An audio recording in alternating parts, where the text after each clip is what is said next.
Guys, welcome back to my channel. मैं हूं आपकी दोस्त और आपकी होस्ट। तो आज का ब्लॉग स्टार्ट करते हैं। तो एक्चुअली ना आज मेरे रिजल्ट आने वाले हैं, क्योंकि मैं बहुत दिन से वेट कर रही थी। एक्चुअली क्या हुआ था ना कि साइंस वाले और कॉमर्स वाले का रिजल्ट आ गया था, बस आर्ट्स वाले का ही नहीं आया था। तो अभी बज रहे हैं 10 बज रहे हैं और अभी मैं ना पॉलिटी पढ़ रही थी। तो देख सकते हो, अभी यहाँ मेरी लक्ष्मीकांत की बुक रखी है और फिर यहाँ पे प्रीवियस ईयर है दिशा पब्लिकेशन की। और यहाँ देख सकते हो मैं राष्ट्रपति चैप्टर पढ़ रही थी, क्योंकि अभी सर ना राष्ट्रपति का लेक्चर पढ़ा रहे हैं। तो उन्होंने बोला कि आप एनसीईआरटी पढ़ते रहो या फिर कोई भी गाइड बुक है तो आप पढ़ लो। तो और उसके साथ मैं ना प्रीवियस ईयर क्वेश्चन लेके बैठी थी। और उसके बाद मेरे पास ये एक बुक है, ये ना लक्ष्मीकांत का ना आप शॉर्ट नोट्स टाइप्स समझ सकते हो। तो वहाँ मुझे समझ में नहीं आता है तो मैं यहाँ देख लेती हूँ। तो एक्चुअली क्या हुआ ना, अभी मैं सोच रही हूँ कि सुबह मैं उठी थी तो डायरेक्ट मैंने देखा 7 बजे टेलीग्राम पे। तो वहाँ पे यूनिवर्सिटी पे ना वहाँ पे रिज़ल्ट शो कर रहा था कि आपका रिज़ल्ट आ जाने वाला है। लेकिन मैंने लिंक दाबा तो लिंक खुल नहीं रहा था। तो मुझे लगा कि बाद में ही खुलेगा वो। तो उससे पहले मैं जल्दी जल्दी अपने सारे काम निपटा लेती हूँ। तो अभी मैंने नहा लिया, खा लिया, पूजा भी कर लिया। मैं मंदिर गई थी, क्योंकि आज रिज़ल्ट आने वाला है तो थोड़ा सा मन्नतें मांगना ज़रूरी पड़ता है कि आप पास हो जाए। तो अभी मैं आई हूँ रिज़ल्ट चेक करने, कि अभी आप टाइम देख सकते हो या 12 बजने जा रहा है। तो मैं सोच रही हूँ कि अब तक तो आ ही गया होगा। तो अभी मैं खोल के देखती हूँ। तो फिर स्टार्ट करते हैं आज का वीडियो। एक्चुअली क्या होता है ना कि रिज़ल्ट जब आता है ना, पहले जैसे 10th और 12th का रिज़ल्ट आया, वैसे आपको उतना डर लगता है, लेकिन फिर भी धीरे-धीरे ना डर कम होने लगता है। तो यहाँ पे क्योंकि मैंने ना क्या हुआ था कि 2020 में मेरा एडमिशन हुआ था और ना बीच में कोरोना आ गया, तो हमारे एग्ज़ाम्स तो बिल्कुल भी नहीं हुए। और अभी जो हुए हैं वो भी हुए थे क्या 2022 में, जून जुलाई में हुए थे। तो उसमें भी मेरे नाना जी डेथ कर गए थे। तो जिस दिन मेरा नाना जी का काम ख़त्म हुआ, उसके नेक्स्ट दिन ही मेरा एग्ज़ाम था, यानी 15 जुलाई को एग्ज़ाम था। तो मैं वहाँ से यहाँ आ गई। अभी मैं अपना एडमिट कार्ड निकाल रही हूँ। वहाँ से यहाँ आ गए एग्ज़ाम देने के लिए। तो एक्चुअली क्या हुआ ना कि कोरोना जो था उसके कारण हमारे तो एग्ज़ाम रहे हुए नहीं। और एक्चुअली मेरा सेशन है 2020 से 2024 तक। आई होप कि 2024 तक मेरा बीए कंप्लीट हो जाए, तभी मैं यूपीएससी के एग्ज़ाम देने के लिए एलिजिबल होंगी, क्योंकि अगर आपके पास मार्कशीट नहीं होगी तो आप एलिजिबल नहीं होगे। तो देख सकते हो यहाँ मैंने खोले हैं, ये रहा मेरा रोल नंबर 1735। और यहाँ एक्चुअली क्या हुआ ना कि यहाँ पे ना डायरेक्ट पीडीएफ दे दिया, pass with honours. I think TR बाद में आएगी, तो मार्क्स तो नहीं बता सकती हूँ मैं। यहाँ मैंने देख लिया रिजल्ट और हाँ फाइनली मैं पास हो गई। तो देख सकते हो आप मेरा रिजल्ट। इतने दिनों के बाद पार्ट 1 के रिजल्ट सुनने के और मैं सोच रही हूँ कि जल्दी जल्दी अगर एग्ज़ाम ले लेते हैं, यानी कि 2023 में मेरा पार्ट 2 भी ले लें और 2023 के ही लास्ट में पार्ट 3 ले लेंगे, तो मेरा बीए पार्ट कंप्लीट हो जाएगा। और आपको बता दूँ कि मैं ज्योग्राफी से अपना बीए कर रही हूँ, यानी ज्योग्राफी ऑनर्स है मेरा। उसके साथ मैंने हिस्ट्री लिया और इंग्लिश लिया और हिंदी लिया है।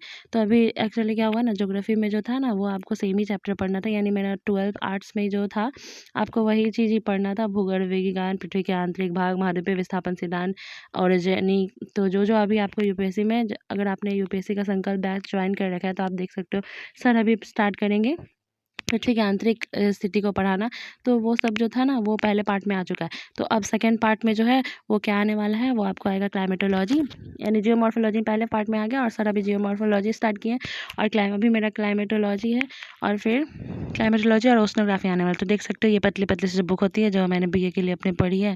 तो मैंने ये भी पढ़ा था, साथ साथ मैंने अपने नोट्स भी बनाए थे। ये पतली पतली सी बुक ही आपको, जो भी आप बिहार यूनिवर्सिटी में और यूपी का तो मुझे पता नहीं, लेकिन अब बिहार यूनिवर्सिटी में तो आपको गेस्ट पेपर ही पढ़ना पड़ता है और गेस्ट पेपर से आपके सारे क्वेश्चन आ जाते हैं। लेकिन मैंने गेस्ट पेपर भी पढ़ा था और साथ साथ मैंने बुक भी पढ़ी थी, जो कि सर की बुक आती है, साविंदर सिंह की बुक है, जिसे मैंने पढ़ा था। उसके साथ एनसीईआरटी पढ़ी थी और एनसीईआरटी के साथ मैंने अपने गेस्ट पेपर पढ़े थे।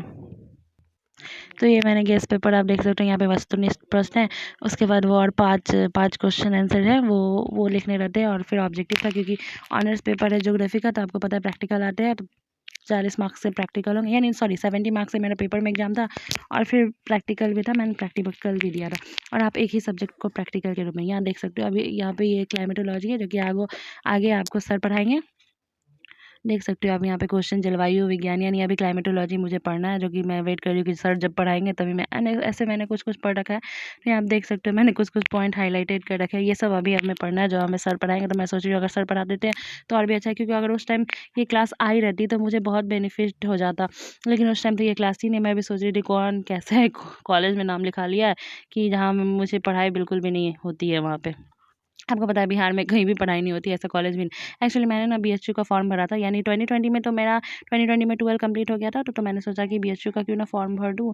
2021 में मैंने भरा क्योंकि कोरोना ही था 2020 में, तो 2021 में भरा और एक्चुअली मेरा हो गया।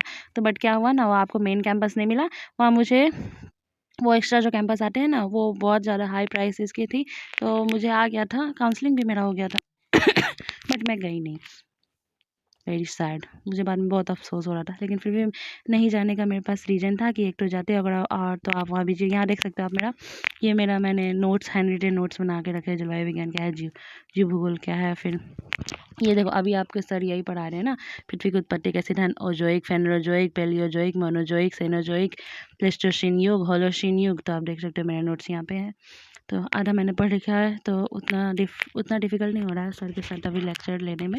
तो आगे लेकिन मैं सोच रही हूँ क्लाइमेटोलॉजी जल्द से जल्द कंप्लीट कराएं, तो मीसोजोइक देख सकते हो। फिर यहाँ पे आप वायु राशि परिकल्पना कांट की, पृथ्वी की उत्पत्ति के सिद्धांत है। फिर यहाँ पे आपको आ जाएगा माधुपेय विस्थापन सिद्धांत, अल्फ्रेड वेंगनर द्वारा दिया गया था। तो मैंने यहाँ प्रॉपर डायग्राम भी बनाया और मैंने एग्जाम में भी डायग्राम बनाए हैं, पेंजिया और उसका विभाजन।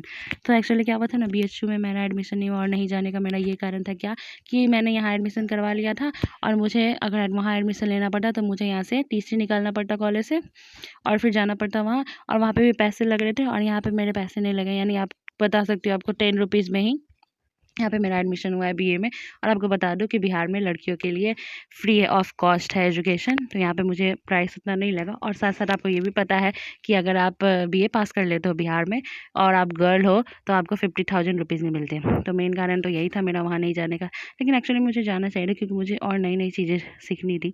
अब क्या कर सकते, नहीं जा पाए तो, लेकिन थोड़ा सा अफसोस रहेगा। कोई बात नहीं, हम यहीं से अपनी यूपीएससी की प्रिपरेशन स्टार्ट करते हैं। ओके बाय, प्लीज़ मेरे चैनल को सब्सक्राइब कर देना, लाइक कर देना। Okay bye.